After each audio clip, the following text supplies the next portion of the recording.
Breaking news. Asante sana mpenzi mtazamaji wa Omo Kenya TV mahali popote ulipo, hujambo. Karibu nikufahamishe vile hali ilivyo katika taifa la Tanzania. Kiongozi ama mwenyekiti wa kitaifa hasa katika chama cha demokrasia na maendeleo nchini Tanzania, Tundu Lissu ameshinda kesi yake ya uhaini. Ameshinda kivipi? Tundu Lissu leo alikuwa mahakamani kwa sababu ameshtakiwa kwa kosa la uhaini, lakini upande wa serikali uliweza kushindwa na Tundu Lissu. Unavyotazama hewani, chapisho hili linasema ya kwamba kesi imehairishwa. Jaji asema muje na mashahidi wa kutosha. Umesikia? Upande wa serikali ambayo ni ya Samia Suluhu Hassan imepata bigo kubwa zaidi katika mahakama ya Dar es Salaam kuhusiana na kesi ya Tundu Lissu ambayo iliweza kuhairishwa. Kwa sababu gani?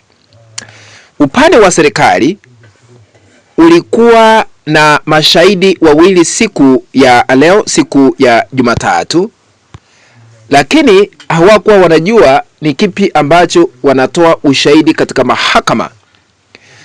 Mashahidi hao wa upande wa serikali walikuwa wawili tu, na ushuhuda wao uliweza kukamilika ama kuisha ama kufika mwisho kabla ya wakati. Hivyo jaji akatoa maamuzi kwamba kesho ndio kesi hiyo itaendelea ikiwa serikali itawasilisha mashahidi wa kutosha ambao ni wengi zaidi ili kutoa ushahidi wa kutosha dhidi ya kesi ya Tundu Lissu.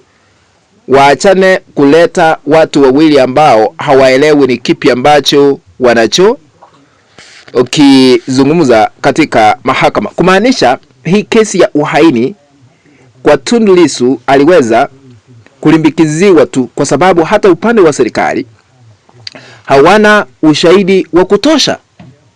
Shahidi namba 8 hivi ndivyo alikuwa anatoa ushahidi katika mahakama. Mheshimiwa Tundu Lissu akaendelea kuuliza maswali, na shahidi huyu wa nambari ya 8 alikuwa anasema ya kwamba sijui, sielewi, bila shaka.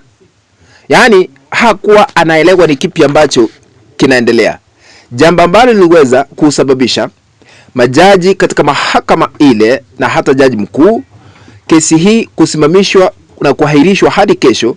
Kumaanisha ikiwa serikali haiwezi kuenda kutoa mashahidi wa kutosha, kesi hiyo imefika mwisho na Tundu Lissu atatangazwa kuwa mshindi hasa kwa kesi ambayo ameshitakiwa. Na kufikia sasa kuna pigo jingine ambalo serikali ya Samia Suluhu Hassan imeweza kupiwa. Pigo hili ni kwamba sasa kuna mashahidi ambao wamekuwa wakijificha, hawaonekani kuwa faragani, hamna yeyote ambaye anawatazama ama anawaona. Lakini siku ya leo Mahakama Kuu ya Tanzania, masijala ndogo ya Mwanza iliweza kutoa uamuzi wa kihistoria kwamba kuzuia upande wa jamhuri kutumia mashahidi wa kificho, yani wasionekane ama kuwa faragani au siri katika kesi zote za jinai haswa ile ya uhaini ya Tundu Lissu, ikitangaza kuwa utaratibu huo ni kinyume cha katiba ya nchi haswa katika taifa la Tanzania. Kumaanisha kuanzia leo lazima tutawaona mashahidi wale ambao wanakuja kutoa ushahidi dhidi ya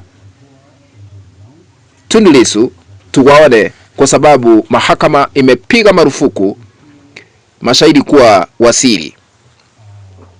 Jobo la majaji watatu, Jaji Fahamu Mtuya, Judge KS Kamana na Judge Chuma leo waliweza kuthibitisha kwamba kifungo cha 194 cha sheria ya mienendo wa makosa ya jinai CPA, baada ya kubaini kuwa kifungu hicho kinampa mkurugenzi wa mashtaka DPP mamlaka makubwa na ya kipekee ya kuomba ulinzi wa shahidi bila kumpa mshtakiwa haki sawa ya kuhoji, jambo linalokiuka haki ya kusikilizwa kwa pande zote mbili. Mahakama imetoa muda wa miezi 12 kwa serikali na Attorney General kufanya marekebisho ya sheria hiyo, kwa sababu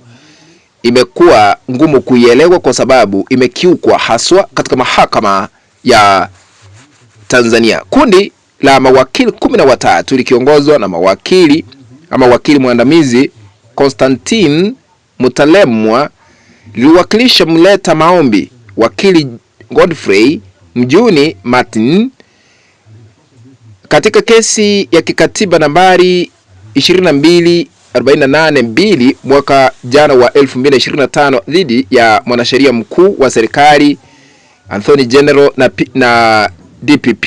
Miongoni mwa hoja zilizowasilishwa ni kuwa sheria hiyo inawaficha mashahidi badala ya kuwalinda, hali inayotoa mwanya kwa mtu mmoja kutoa ushahidi mara nyingi kwa kutumia majina tofauti. Sasa mashahidi wa kificho au siri ni kinyume na katiba, haswa katika taifa la Tanzania. Sasa kumaanisha ni pigo kwa serikali, kwa sababu inasemekana ya kwamba kuna uwezekano mtu atoe ushahidi na baadaye abadilishe jina, atoe ushahidi mwingine. Tuko na shahidi mmoja mahakamani ambaye ni wa kisiri, anabadilisha majina kwa sababu haonekani. Sasa hilo limepigwa marufuku kwa kile ambacho kinasemekana ya kwamba katiba inasema mashahidi wapewe ulinzi wala sio kufichwa, watakabidhiwa ulinzi na sio kufichwa. Sasa ni pigo kubwa kwa Rais Samia Suluhu Hassan na serikali yake, kwa sababu Tundu Lissu ameonekana akishinda kesi ambayo inamkabili ya uhaini mapema. What do you think? Kufikia hapo, mpenzi mtazamaji, ndipo natia kikomo katika uchanganuzi wa masuala haya ya kesi ya Tundu Lissu. Tutazidi kufuatilia na kuwafahamisha yale yote ambayo yanaendelea. Naomba msamaha kwa sababu nimeleta hii kana kwa njia ya audio, nilikuwa nimetoka kwa studio, lakini hiyo haimaanishi tuendelee kuwafahamisha yale ambayo yanaendelea, hasa katika kesi ambayo inamkabili Tundu Lissu nchini Tanzania. Na ikiwa hauja subscribe na kupembeleza uweze kusubscribe kwa kubonyeza kitufe ambacho kimeandikwa hapo chini subscribe. Bonyeza hicho kitufe ili kubadilishwa na kuandikiwa subscribe. Tutakado kule kengele, bonyeza kengele ili kupata kada zote pindi tu tunapozigwa katika mtandao huu wa Mkenya TV. Sambaza hii kanda kwa grupu 123 katika mtandao wa WhatsApp na hata katika mtandao wa Facebook ili tuendelee kujulisha wengi tena zaidi. Asante sana ladies and gentlemen, let's meet in the next video. Bye bye. Thank you for watching. Adios.